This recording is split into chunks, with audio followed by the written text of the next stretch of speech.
All right, first podcast is here, baby. In the new studio. What Hey, you we're in the think? studio. I like it. You like it? This is art in the making right now as far as where we're at and where we're gonna be. But we wanted to innovate to have a spot where we can podcast a lot quicker than going to the studio. The studio will still have its place, but in the meantime, we want to be able to talk about stuff that's happening in the world in our realm in terms of finance and marketing and things that might be directly or indirectly,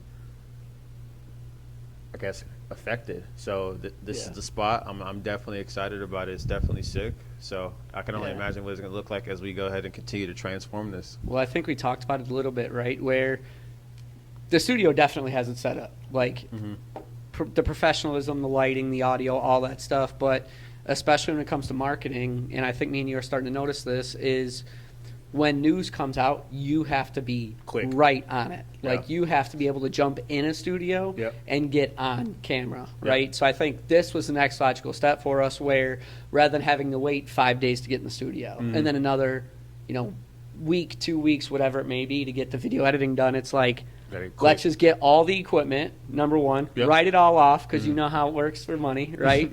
And then Money be able to circle. have something where it just works. Yep. You're able to get that content out as quick as possible. So this is the setup. It's, I get to finally shake your hand, bro. Yeah, that's what's up, man. That's what's 'Cause up. you had another viral video hit recently, the ultra viral video hit man. with the 3 million. talking about the banks over in China. People are like, he's fear mongering. You're like, come on, dog. Well, it's so funny because I love watching the comments for people that are like, oh, he's fear mongering, right? Because it was like, I would say probably 30% of the comments on there were like, dude, you're just pushing fear. That's all it is, right?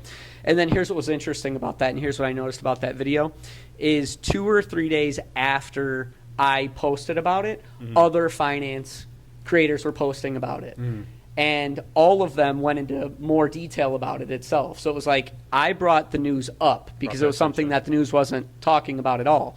And then it was like to get that validation from other creators that were bigger than me coming in and saying, no, like, this is real, this is why it's happening, all that. And I'm still seeing like a ripple effect where I'm still tracking the news on China right now, and China is getting destroyed economically. So I think part of it was being the first to market with it, but the fear mongering, I don't like, from the comments, I don't really care, because you're always going to get those haters, right? But it's cool to be able to prepare people for, like, here's what's happening in the world. We're bringing it to market before the news does, and here's how to navigate it. Because the other question I got was like, how does this impact the United States? And being able to educate people on that, right? So it was cool, man. But understanding the trend was big. And I know I was bouncing a lot of ideas off of you for that too. So No, it was definitely interesting because I remember when it first hit its first like 200,000, 300,000 views in a few hours, and then as time went on that same day, I think you ended the day at like 700,000, Something like that. and then you woke up.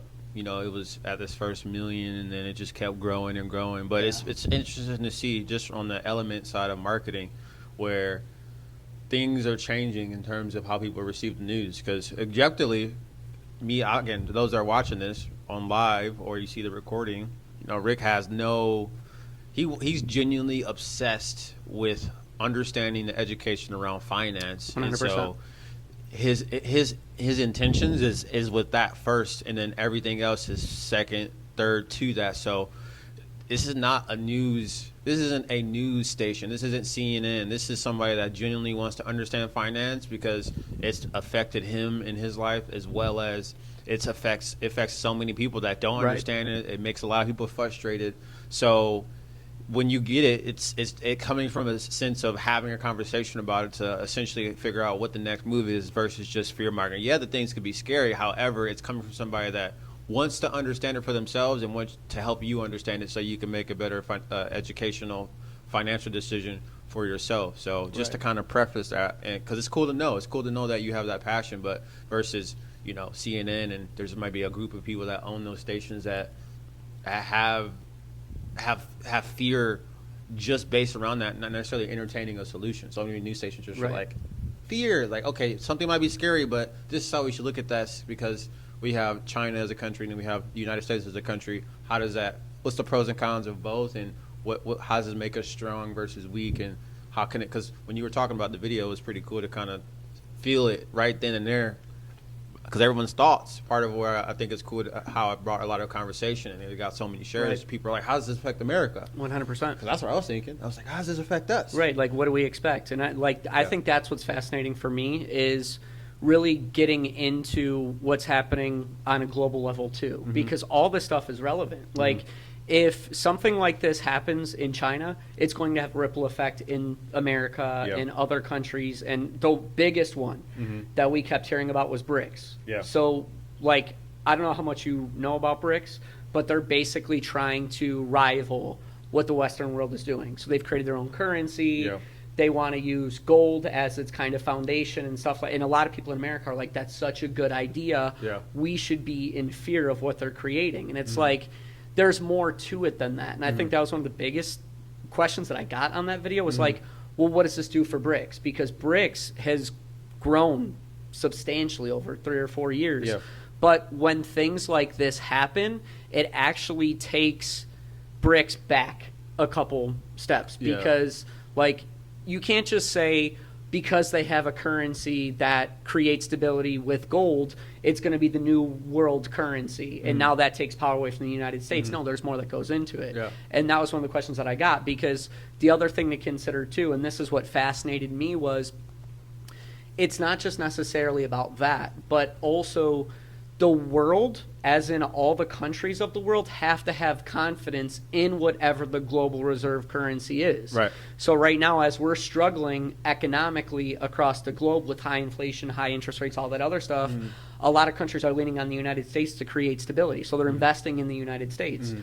And when something like this happens in China, confidence in the economy of China goes away, basically, right? So how likely is it that countries are going to keep investing into China during that hardship that they're going through? Not very good, right? But until you really start to look at it like that, it's all hearsay stuff. Right. So it's like, oh, BRICS is a threat to us and all this other stuff, but it's like, no, let's pump the brakes a little bit. It's still the United States as a global reserve currency, and we are the power. So if anything, I thought it was funny that people were coming out and they're like, oh, fear-mongering and stuff like that. It's like, no, you got to look at this news from a holistic view and an education standpoint. You know what I mean? Yeah. No, I think that's what makes everything now so interesting. Like even yesterday, the opening ceremony for the Olympics was taking place. But it really puts stuff in perspective. Just looking at that ceremony yesterday, it really made things interesting, because you saw, like, it's not just America. It's not just one country. We're literally 195, 193 countries in the world, and I think 85 or 89 countries were in the Olympics, which starts today on the 20. It's for the next 16 days. So whatever the date is after that. And it just puts stuff in perspective, because even the commercials were more so global as opposed to specific to the United States or one country, which I don't know. It told a lot. It was a very telltale sign as far as the messaging of what things look like at a global scale versus just a country. Because a lot of people get lost thinking that their country is all there is. Right. And when it comes to events that like this happening, like, I think even for me and then somebody that might be watching, so if the China banks shut down, okay, so let's say we're in China, 4 out of those 40 banks, and all those people at the front of the banks, what does that mean for them? They can't get access to their money. So they have money in their account per se, quote unquote, and all of a sudden the banks closed because it was an IOU, and then now they can't even, like, what's that? So it's different, and that was another question I got too, right? Like, so how it impacts the question I got big time was like, how does this impact America? And it's different. And the reason why is because I got laughed at a lot for saying this, but we have a checks and balances system here. So what you have is like the OCC, for instance, they're in charge of oversight of banks. Then you have the FDIC, who insures your money. Then you have all these different agencies that are in charge of, like, if something catastrophic like this happens in the United States, here's how we help the consumer get through it, with insurance, with government oversight, with making sure that banks aren't over leveraged and things like that, right? Where in China, it's not the same. Everything is really, like, being a communist country the way that they are, everything is government oversight.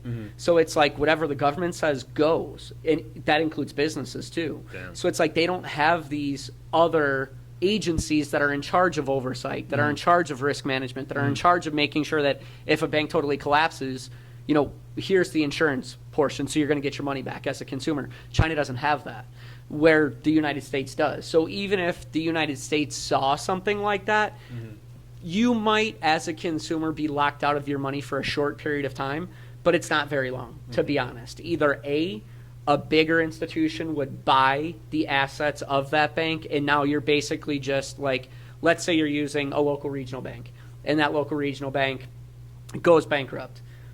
So a Chase comes in and buys it, for instance. Now instead of banking with the regional bank, you bank with Chase instead. So all of your assets are just moved over. That's how it would work in the United States.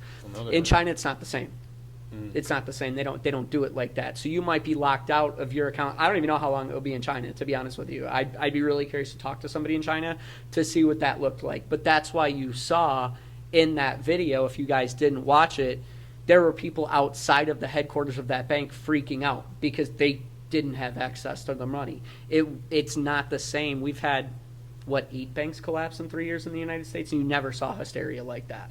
So it's different here, and that's why I thought it was funny when people were like laughing. And it's like, no, it's like we do have a checks and balances system where your money is still protected somewhat. You know what I mean? Thing. A lot of people don't know about that. So That's the thing, right? Which is their immediate reaction is to say it's fear mongering, or it's like unnecessary news to say it. But a lot of people don't even know about these things. So that's why you need the money circle. And that's why it's like it's so funny, because the other thing is a lot of people think during times like that, it's best to go to a bank and withdraw all your money. Yeah. Like that's what a lot of people will say. What I continuously tell people in the community or anybody that watches the videos, don't do that. Because now what you're doing is you're causing more of, they call it bank runs, essentially. Bank runs is where fear starts to creep in for consumers, and they don't trust their money in banks, so they go to a bank and they're like, I need to take all my money out. Well, banks only have they really don't even have that much liquidity in house most of the time. I can tell you what the numbers are in most cases. I'm not going to, because it would freak people out. But that's what causes banks to collapse, is you have a mass group of people coming in and trying to withdraw as much money as they can, and banks don't have it. And so then it creates more fear, and then more banks collapse, and it's like this endless cycle. So that's why, for me, the education portion is so important, because it's like we still have those protections in place in America, where you don't have to fear because stuff's happening over here in China that it's going to happen here. Like, that's the last thing that you want. And that's why, like, for me, the news should be covering this stuff, and they should be covering it from a holistic view of not just saying, like, oh, freak out, panic, all this. Like, no. Like, yes, this is happening. Yes, this is news. But don't fear anything that's happening, because you're protected here. You know what I mean? So, yeah, we're in an interesting time, because I'm sure that is, like, the first thought process. And then the people that do own the news outlets, let alone the people that run our country, they come from an older generation. So when it comes to how the countries ran, it's off of boomer. It stems from the boomer generation. Yeah. So we're on our way to seeing, hopefully, to see how the world, let alone our country, the United States, to be ran in a different way, as far as how the media is portrayed, to what it's being presented. And that's another thing that going on the marketing side of things. A lot of people get their news from watching this, watching 100%. Watching a live now. Like, for me, I watch a lot of news. I'll watch, like, and I don't watch it to get an answer, but just kind of see what other people are thinking. Like, I watch a lot of Andy Frisella, as far as his show, and then I'll listen to, Patrick David. And it's just really interesting, because that's what I'm listening to now as a millennial, to kind of get perspective of what's being talked about, and then see how other people are thinking about it, and seeing if my thoughts are congruent with what they're saying. Yeah. So to see if I'm the only one thinking this, or there are other people that think like me. Versus, again, not even 5 years ago, that was, everything was in the hands of the news stations, of the CNNs, of the sports centers. And now, even with the NFL, like Cam Newton, I don't know if you heard about, like, Cam Newton, him growing his conglomerate, and then Skip Bayless, who hosted with Shannon Sharp, You know, he's now off of. He got essentially. They told him he's only. They let him go on ESPN. Yeah, they let him didn't go. Yeah. His last show is like this summer, so Yeah, 'cause he's only getting now 48,000 views, and a lot of people's viewership is going to all the athletes now that are becoming media focused, and so we're going through like a huge change right now, and I think it's important to know a lot of people that are independent, what the thoughts that they're giving for the most part. It comes with their intentions. If you can see what their intentions are, how they speak of it, it's not in a corporation sense. Yeah. And the one thing a corporation that gets it and that's staying large is the NFL, because the NFL now is inheriting all these people and they're now accepting of them having a voice, and they're just like, hey, come to the NFL draft. Hey, come to NFL draft week, and now I want you to host your podcast there, so we can like essentially have that content to just reroute back into the NFL, where whether they're currently playing or they're retired, it all funnels back into their machine. They're one of the few companies that really stay on top of, like I said, we've talked about it, on top of just being in the consumer's mind. Like, oh, I listen to Barry Sanders, or I listen to Donovan McNabb, or I listen to Michael Parsons, that currently with the Dallas Cowboys.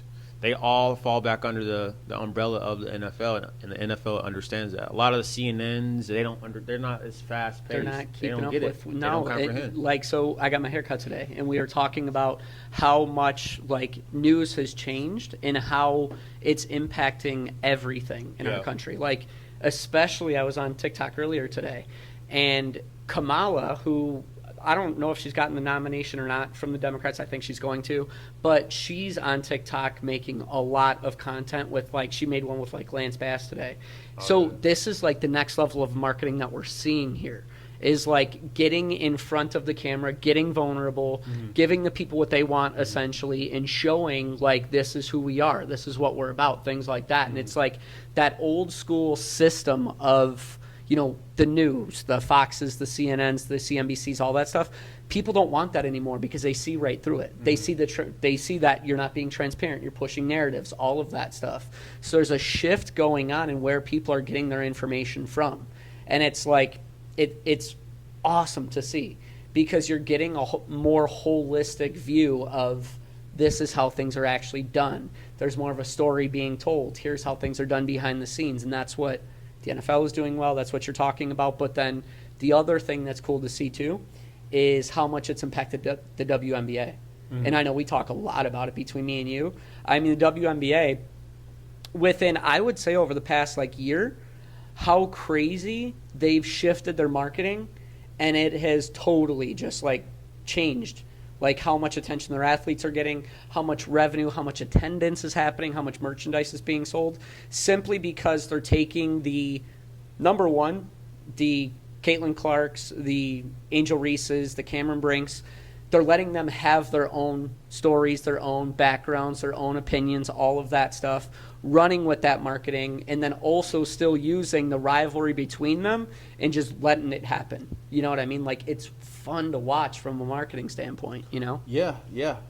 That's good that they're seeing it, like, because that right there is what I'm always telling the business owners that I work with is, you need to let the personalities that work inside of your facility or your business or your staff or your customers have a voice, and let them make something of their own, make it their own inside of your business, and watch your business change drastically. That's where all my clients, when it comes to storyline marketing, when we advertise their content, like going to Colorado.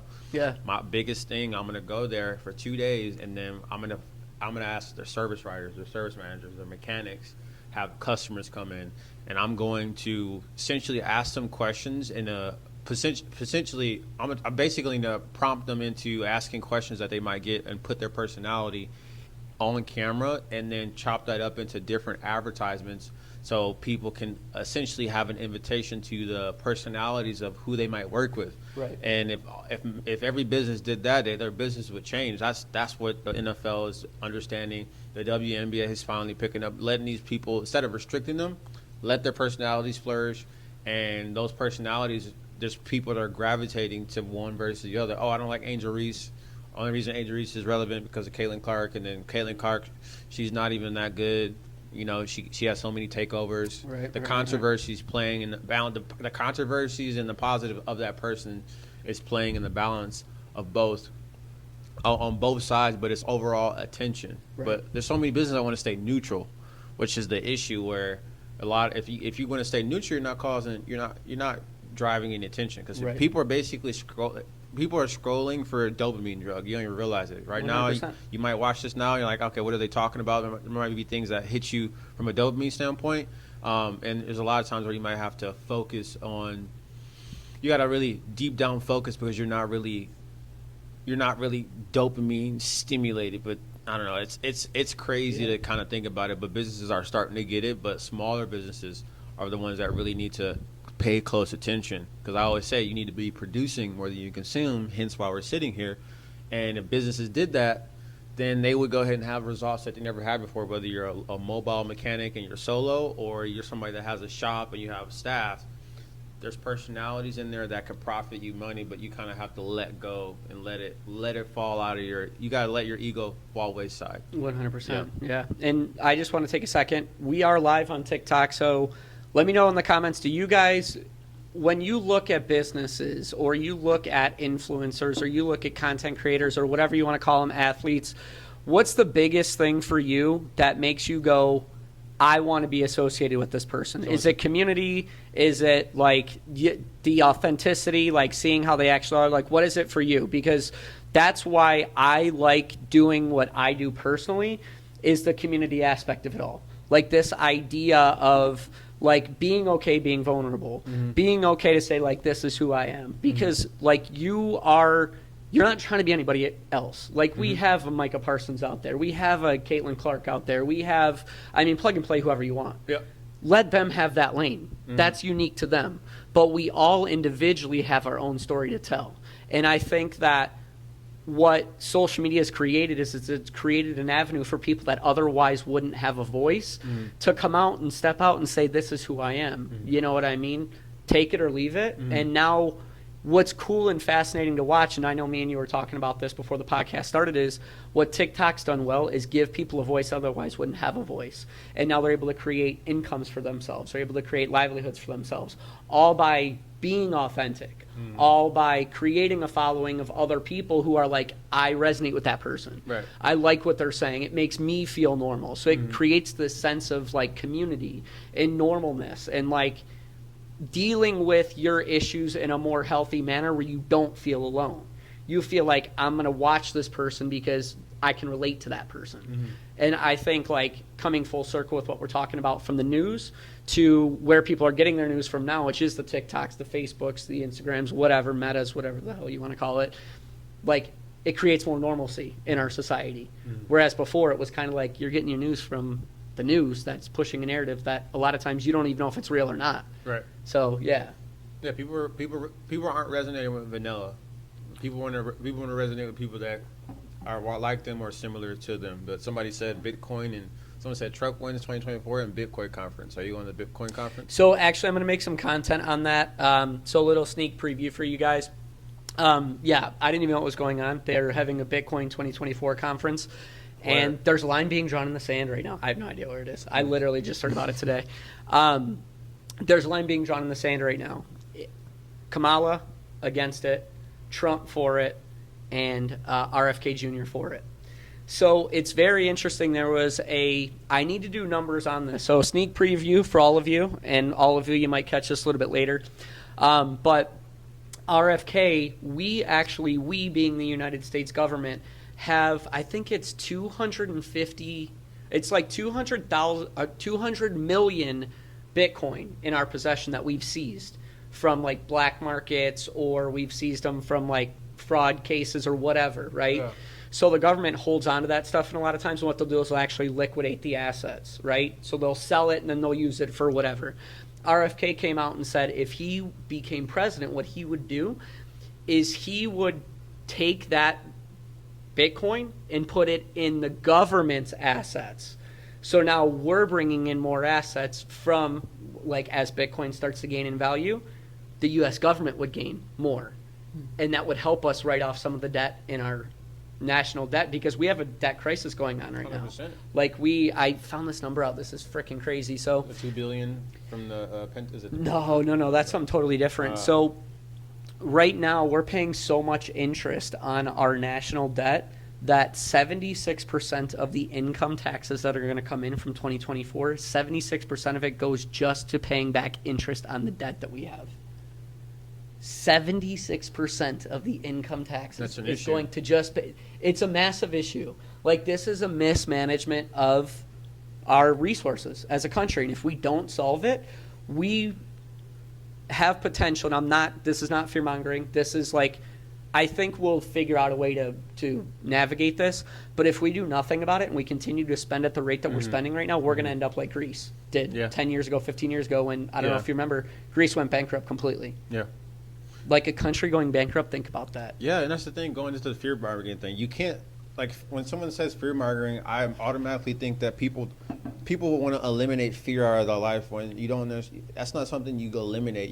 You have to learn how to navigate it. It's you can't live in this world. I always say this to so many. I say this all the time. Like, people want to live in a Disney movie of a life, and that's like the con of how growing up and how many people are watching Disney movies, especially in the United States, and they want to have this happy ending where there's no such thing as a fear. But it's a real thing. Like I said, the things you talk about are a real thing. Business going bankrupt, a country going bankrupt, that's a real thing, and you have to you need to have respect for it.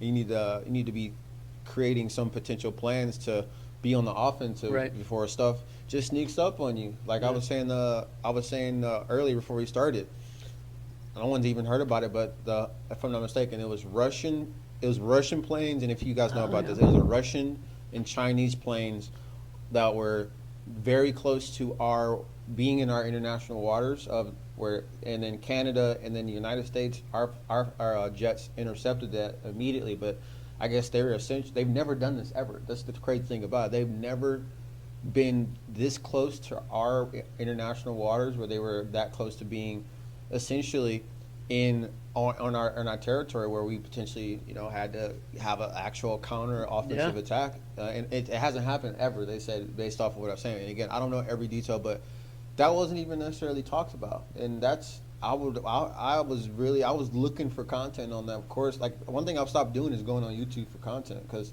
it's suppression like crazy of topics that they feel is compromising to the ideas and the identity that they're feeding people in the United States. Well, like, that right there should be known. But going back to the point, fear mongering, like, you should know about things that could potentially affect you. It'd be dumb to go in the forest and think I shouldn't have a plan if a bear were to come about. I'm not, you're being negative. No, I'm not being negative. It's a potential reality, and I need 100%. To be ready in order to take that on if I'm going to accept going into the woods. And there might be bear. I might be in bear country. Don't just sweep it under the rug. But going back to the point, like, this information is brought up. It may be fearful, but it should be addressed, and you need to have a plan around it in your mind. Otherwise, you're going to set yourself up for failure, because once this stuff just crashes down and the currency goes away, and then all we can do is go back to coins, actual silver and gold. You gotta be buying gold and silver, bro. Huh? I gotta hook you up. You gotta be buying gold and silver, bro. I already told my girls, like, we gotta load up. I got a resource for you. I said we gotta load up because the banks and EMP and all these things are very real things, or let alone all of the compromises that we're talking about are very real. And to 100%. Be delusional and act like you're not, you're fooling yourself. These aren't just movies. These movies are based off of truths in our world, whether it be, like, just all the stuff that we talk about now. There's movies that have these stories, these narratives in there that might seem cool, but they're like, yeah, that could really happen. Yeah. Or that might have happened already, but they just kind of painted it as this movie. Or someone's trying to tell us something that, like, yo, no, this is something that happened in 2004, 1964, and they're basically trying to tell you this could happen again, or it could happen for the first time. Right. Well, it's like, the way I look at that is, like, if we want to talk about fear mongering, it's like, in order to eliminate fear, you have to bring it to light. Yep. So that means you can't turn away from it and act like it doesn't exist. Yep. No, it's like, bring it to light, look at it for what it is, realize that, okay, like, this is the reality of this situation, and here's where it is right now. But here's the cool part, and this is what humans have done forever, is when a problem comes up, we find a solution for it, right? It's like we find a way, we come together in times of desperation where it's like, let's put our differences aside and let's figure this thing out. But until you can identify what the actual problem is, like deeply rooted, like here's what's, you could talk about China, you could talk about, the Russia, all that, but you have to pay attention to what's going on, because when you start to bring that fear to light, you start to bring that, out in the forefront, now you can start talking about real solutions to it. It's like, I was talking to my barber today, and we were talking about the issue with the political system right now. The issue with the political system and the news, I think this is a big reason why people are turning away from the news right now, is the narratives that they push. It's this side or this side, right? Yeah. Left or right, red versus blue, whatever you want to, black versus all that stuff. Like, it's just ridiculous. It's so much division. The problem is that they're showing a problem, but they're not showing a solution. The solution is very simple. The solution is stop paying attention to that and start talking amongst each other, because there's people that are in the middle. Like, I like what the left says in some cases and I like what the right says in some cases. The problem is if you're that person that's like, I can see both sides of it, you're told to shut up. You're like, no, you're not choosing a side right now. You're not creating division. We don't want to hear from you. So we're in a society right now where we're basically forced to choose left versus right, as if these are the two best options possible on this entire planet of billions of people. Right. It's like, no, like the second we look at the problem, the fear of these are our two options, right? And then we get real with each other and go, okay, Sean, so you're looking at this person, I'm looking at this person. What do you like about them? Here's what I like about this person. So where's the happy medium in this? Like, where's that person that exists that maybe we don't talk about, that maybe isn't getting pushed via marketing, that isn't getting the funding that they need? Where's that person? Because maybe that person's a better fit for us than the Kamalas or the Trumps or whoever is running, right?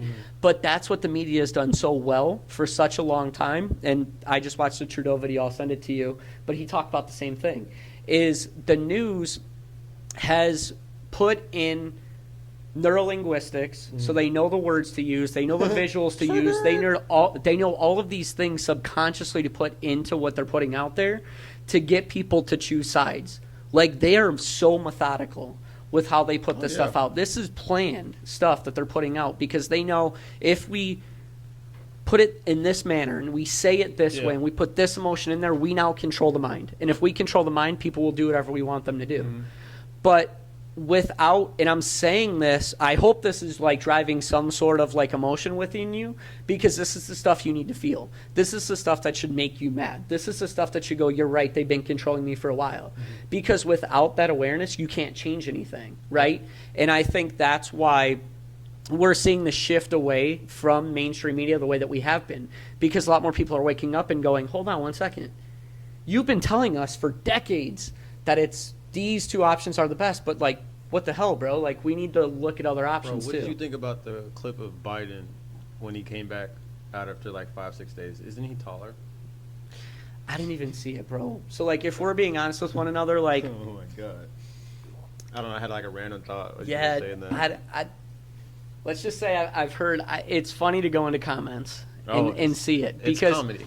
Let's talk about this for 1 second. I'm going to get political. I don't normally get political, right? We're speaking about politics objectively. Honestly, if Rick and I can sit here objectively talk about it, you guys can objectively 100% spectate, and 100%. you can objectively spectate on what we're talking about versus leaning on the side that you were probably brought up when you were of your family. So nice preface. Appreciate that. So what I think was interesting is, up before Trump got, I can't even say it because I don't know the censorship, but exactly. He almost wasn't with us any longer. Let's just go ahead and say that, okay? Before any of that happened, anybody that was on the right, far right, was considered a conspiracy theorist. Anybody that was on the far right, right? If you had any sort of opinion of like, I don't believe what the news is saying, I think this is going on behind the scenes, or like Q or whatever, you're a conspiracy theorist, we're throwing everything that you say out the window, there's no credibility, all that stuff, right? Then you see this stuff happen with Trump, and then you get people on the left that are like, this is all scripted. Like, this is like, he's just doing it to get, and it's like, hold on. Right. The script is flipped for a second here. And that's why I love watching the comments, bro, because like, I can look at this stuff objectively because I don't have a side, bro. Like, it's like I can just watch this and go, man, the media is so good at what they do, Dude, bro. this has They're been a movie so since it good. happened, bro. Like when They're Trump so walked good out at it. After, it was a movie. When he walked out, he said, "I'm not going to continue to do my his marketing campaigns." I think it was Wisconsin and like another Pennsylvania, or that's I think it was when it happened. But he had 2 tours, and they were like, "Oh, he's probably going to cancel." And he's like, "No, I'm not." But just from a marketing element, I'm like, dude, this is the best script ever, bro. Like, in terms of, like, you had to write a script when he walks out. People are like, if he played, like, Mini Men from 50 Cent, like, after he walked out, after he got shot, it was just a bar. I heard that Many Men thing wasn't real, that he did it. No, but if it was, no. dude, savage moment. Like, that's savage moment. Exactly. Right, but it's like a movie. It's like watching a movie live 100%. happening. Like, 100%. It's like how much of it's scripted, how much of it is it scripted? Because obviously, the first thought is, okay, oh, it's scripted. Okay, fine. Oh, it might be AI. Okay, sure. But the people were there. Like, right. And another thing is what's interesting. You know the Reaper. You know Sean Ryan show. Mm-mm. So the Sean Ryan show. No. He interviewed this guy named the Reaper, but the Reaper is known to have the most confirmed kills as a military sniper. Interesting. Okay. But he's done like he's like that good to the point where he's helped people construct movie scenes appropriate to make sure they're like realistic. Yeah. But he's gone through a lot. He's got a 5-hour podcast with the Sean Ryan show on YouTube, but it's pretty fire. But he did a recap because there's only people that were saying, "Why are you guys saying it's scripted?" That's going to the practicality of it, and then they try to break it down. But he said he said my wife could have hit that shot. But anyway, going back to the point.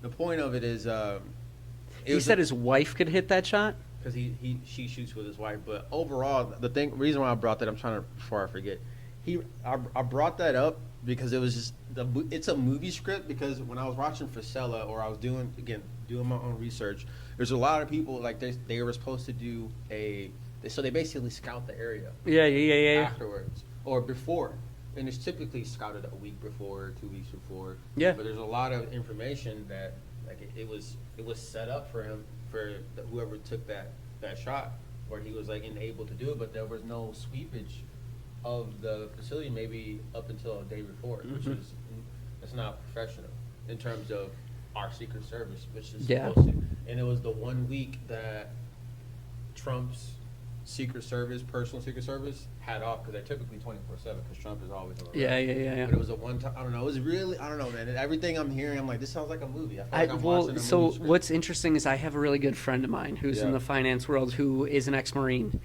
and me and him talked about that, and he's like, he listed off like 4 or 5 things that like. Red flags. That will just like, so he was in the Marines, and he's like, as a Marine, like, here's the things that we would do. Like, here's the, like you described, we're going to check the area a month in advance. We're going to say, hey, here's, we should have, the other thing he said is he's like, you need to have people at the highest point as well. Why was, like, just all sorts of stuff that he brought up that was valid. Question mark. And he's like, you have the Secret Service who's supposed to be even more prepared than what, the Marines are in most cases. He's like, all this stuff is missed. And he's like, that's a question mark. And then the other thing, and I'm not a conspiracy theorist, but I question a lot of things. There's a lot of stuff that's come out about this Thomas guy. Like, after this, like, they got a cell phone. They couldn't get inside of it, quote unquote. Well, so apparently from my understanding of it, and I need to, again, I make so much content that it's like I'm normally just focused on that. So I don't dig too much into that. You're more producing than consuming. Right. So my understanding of it, though, is they tracked some of the phones of other people that were like in communication with them, and those people were in like Butler days before, and they would go to Washington D.C. frequently, and just like the people he was associated with, who they don't know who these people are, they just red flags about these people, and it's like, if you think about it, this is a 20-year-old kid who, by the way, was in a BlackRock commercial. I don't know if you knew that. Yeah. That's a red flag in and of itself. If you guys don't know anything about BlackRock, that's a rabbit hole I can go down forever. That is one of the most evil companies on the planet, but he's in a BlackRock commercial. Happy as can be in the damn commercial, first and foremost. Like, just smiling like, it just seems like that setup, type of bro. thing. And it's, you know what I mean, bro? It's just like, these are the things that I don't want to go down the conspiracy hole, but it's things that, as somebody who, I question everything. That's why I've gotten so good in finance, is because I question everything. You have to. It's like, I'm not going to buy what a bank tells me at face value. Yeah. I'm not going to buy what the government tells me at face value. I'm not going to buy that, this bank collapsed because of this. No, like, I need to dig into this and figure out what's the real reason behind this. Yeah. You know what I mean? And that's good, but that's the thing. To think that nothing like that were to happen. Because the one thing I watch on the internet, I watch police activity. So I watch police. If you ever watch police activity on YouTube? Yeah. So we have access to, they put that as public record. So to think that there's not footage and film or people, like, you see there's police activity in the sense of cops doing their jobs, and then there's a debate of whether it was a good or bad job, and there's also people that make compilations of cops doing bad jobs. Or they're planting narcotics. They're planting narcotics into cars, and then it later get found out. To think that this couldn't be, essentially, I get pulled over, me and you are in the car, I get pulled over, and then somebody wants to frame me, and to think that can't happen at a national scale, you're covering your face like this, and you're like, I hope nothing like this will bad happen. To not entertain it is delusional. You're delusional to think the movies that you might watch where stuff like that happens isn't happening in real life. This is where a lot of people are like, whoa, this is kind of crazy. So to not even necessarily entertain it is kind of delusional. And I think that's what I'm saying, going back to us doing content and people just consuming content for themselves.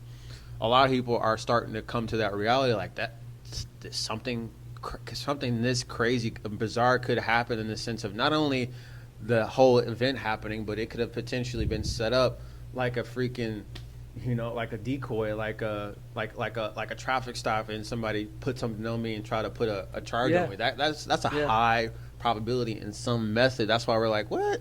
You guys didn't check the perimeter a week before? What? Oh, that was when Trump's personal security had the day off, and it was an hour before. Like, at what point is it not coincidence anymore? That's what I'm saying. You know what I mean? Like, the everything has to be lined up so perfectly for stuff like that to happen. And that's where the media is losing power, because you see it where, in terms of how people, after it happened, just go down the list of the news articles and see how the narratives are being portrayed, and you see how some might be trying to genuinely doctor it up because it might be their side, and there's other people that want to sweep it under the rug, and you're like, okay, I definitely see where you're leaning on this. You either don't want nobody to pay attention to it, or you're trying to hide something, in the sense of like, that didn't happen, let alone no article at all. So we'll think about it from like a psychology standpoint, right? So I looked at like politics and money from a psychological aspect, right? Mm-hmm. So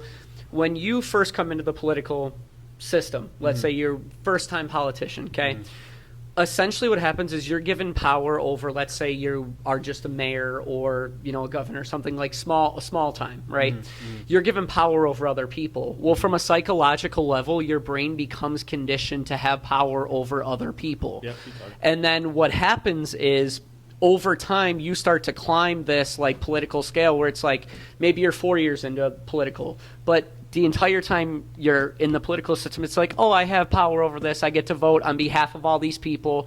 And your brain morphs to that power. So you get more and more power, more and more power. That's why you have these career politicians. And these career politicians, what happens is, again, from a psychological level, their brain is so conditioned for power that it's like part of their identity, part of their belief system, where it's like, I will do anything it takes to stay as a politician, because if I'm not a politician, I lose power over people. And now I can't make laws that, I get to say I have put in place, no matter if it's good for the people or not. Like, I lose my power. So it's this identity thing. And it falls like, that's why the media is losing their freaking minds right now. That's why a lot of big businesses and like big pharma, big banks, all this, they're losing their minds, because people are waking up to this and realizing that this isn't just money, this is psychological. This is like, these big corporations have a chance of losing the consumer, and if they lose it, they lose control. And that's something that will crush their egos, and it's like a person trying to be in survival mode to protect their life. Like, I need to protect my ego, I need to protect my identity, and I'll do whatever it takes, including potentially and I'm going to say potentially, taking the lives of a political candidate because it's that serious right now. Like, that's the type of scale that we're at. You know what I mean? No, 100%. And going to the point, I'm making ads for this for Storyline Marketing, but just talking about, we're seeing on an average right now, like if you guys go on ChatGPT, you could look this up, but I just did it for myself. We're seeing on average 4,000 to 10,000 ads a day. Before that number, That's crazy. 10 years ago, 5 years ago, it was half that. It was like 2,000 to 6,000. But now we're seeing 4,000 to 10,000 ads every single day. So what does that mean? My first thought is we have a lot more control of how we feel about ourselves, the confidence we have in the things that we believe, how we make our decisions every single day, and some people say so. That right there gives us so much more control of how we can essentially create our lives. If you understand that you can create your life, and you can manufacture the life you want, if you're conscious of what you consume, and you get the education, or you get the content that might not necessarily serve you, if you can be conscious of that, then you can essentially construct your life how you want to. Otherwise, if you're not conscious of it, then you're going to be pretty much in a Wall-E movie pretty soon, just like a lot of Americans are already. But you being on this live is even or watching this podcast is a step in the direction of you having control versus most people who don't have control, because they just consume. Because you're probably going to watch this, and you're about to go to the next video, and you're going to go like, wow, shake, gonna give me a shake. Can't even move. Like, objectively, don't even have any control. So that is something to really, really pay attention to understand why you might be waking up, or why things might not necessarily be changing in your life, in your business, in your health, in your wealth, in your finances, because you're consuming so much. And so if you don't know, step back and watch what you consume in a day, and really pay attention to how it makes you feel and what you essentially get from it, whether it be a good feeling, bad feeling, or a circular feeling where nothing necessarily changes, or things expeditiously changes. Like, example, joining the money circle, where you learn how to financially be in the offensive.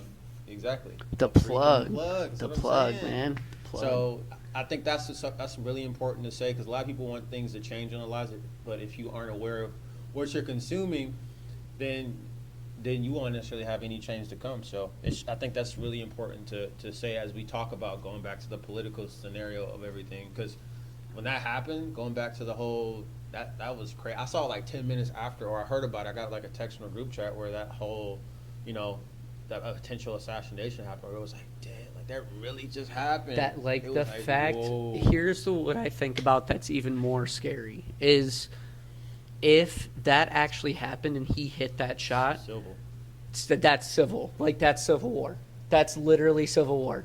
Like, that is the level at which the media has control. Let's just say this person acted alone. Let's just say they outsmarted the top people on the planet, which is scary in and of itself. Yeah. But let's just hypothetically say that's the thing.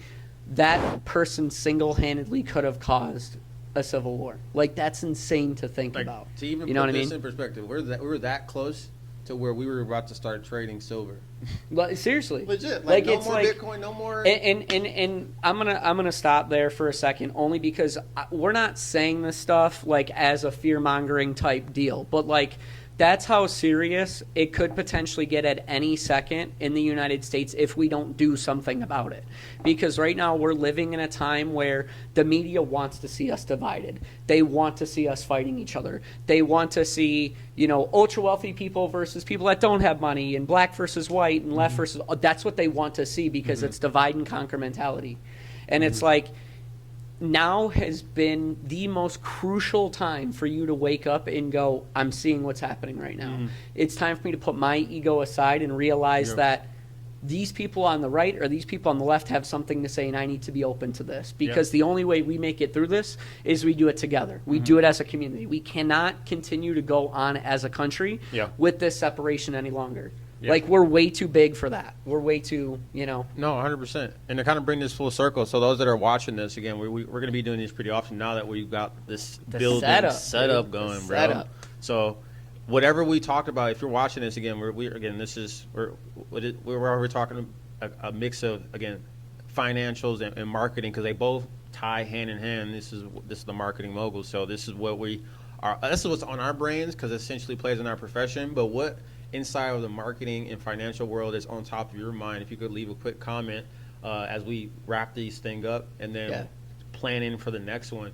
What's on your mind, and what are you maybe even doing, or what's concerning to you, so we can essentially have a solution-oriented conversation? Because yes, there will be fear from the time we do a episode now and end it going into the next. But the most important thing is we entertain solutions, like playing chess. Like when I play chess, I'm always thinking about the next move, and I'm always preparing.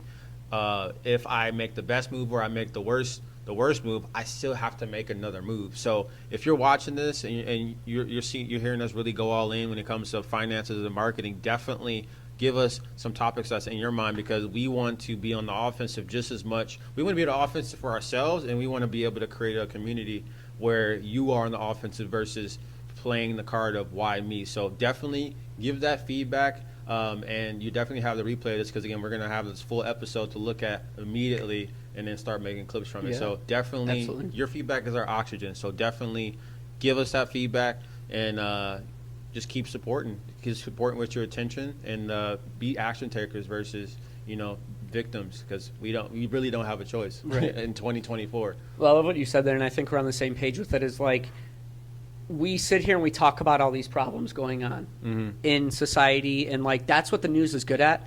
The news is super good at pointing out problems, but they never give solutions. And the solution literally is community. Get around people. I mean, if you guys haven't read Think and Go Rich, biggest thing that Think and Go Rich talks about is you're a product of your environment. Mastermind, right? So you need to be around people, and I when I say need to, like, this isn't like a negotiation. This is like, no, this is how you get whatever you want in life. Is you put yourself around people who have the same type goal as you do.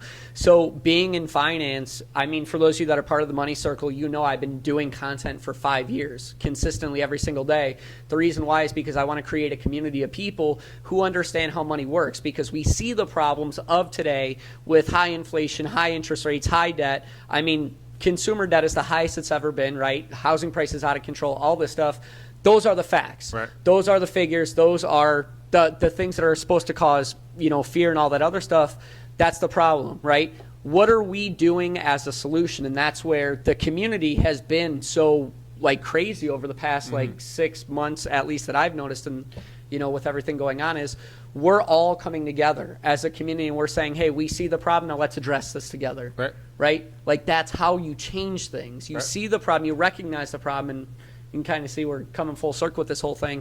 We're going to present the fear first, right? We're going to show you here's what's going on, right? We're going to bring it to the surface, but now let's talk about a solution, and let's put our egos aside to help each other achieve that level that we all deserve to achieve. You know what I mean? No, 100%. So, yeah, nobody else is doing this, man. I mean, we're out here recording a podcast, keeping it live, keeping it interactive, and that's what's going to change the game moving forward. Not only for us, but for everybody as a community. So, because that's all we got is a community. And you get everything you want, but at the end of the day, the stuff that's most important to us has something to do with being a part of something bigger than yourself. So this is what we're doing. Absolutely. So, back at it, Market Moguls. Let's go, bro. So we're going to keep. I try to be cool like you, man. I tried to. What do you mean cool? Hey, that was dope, dude. That was nonchalant. You were just kind of like, I can't even describe it, bro. I can't even describe it, bro. He just did it. He just did it. But what is this? Episode 5? Episode 6? Something like that. But much love. This is season 2, because season 2. We took like a month off. Exactly. And now we're back at it. We had to, because you're getting a new spot, and this is a new spot for me. We got the studio going on right now, so we're going to come at you guys with a lot more content. If you're just tuning into the live right now, we're going to put this on YouTube. If you aren't a part of the Money Circle and you want to be a part of it, simply all you got to do is follow this page, and then I have a link in the bio as well. That'll take you straight to the YouTube channel, where we're going to have a recording of the podcast as well, so you can play this back. Yes, sir. And, of course, we'll have some clips coming up as well. But you guys are awesome. Appreciate everything that you do. Any closing thoughts, Sean Severs? Be on the offensive, not on the defensive. Don't be a victim. Be a person that's looking for a solution. That's what's up. That's it. I'm not going to try to snap like him because he's too dope. I don't even know what he's talking about. All right, y'all. All right, guys. Peace out.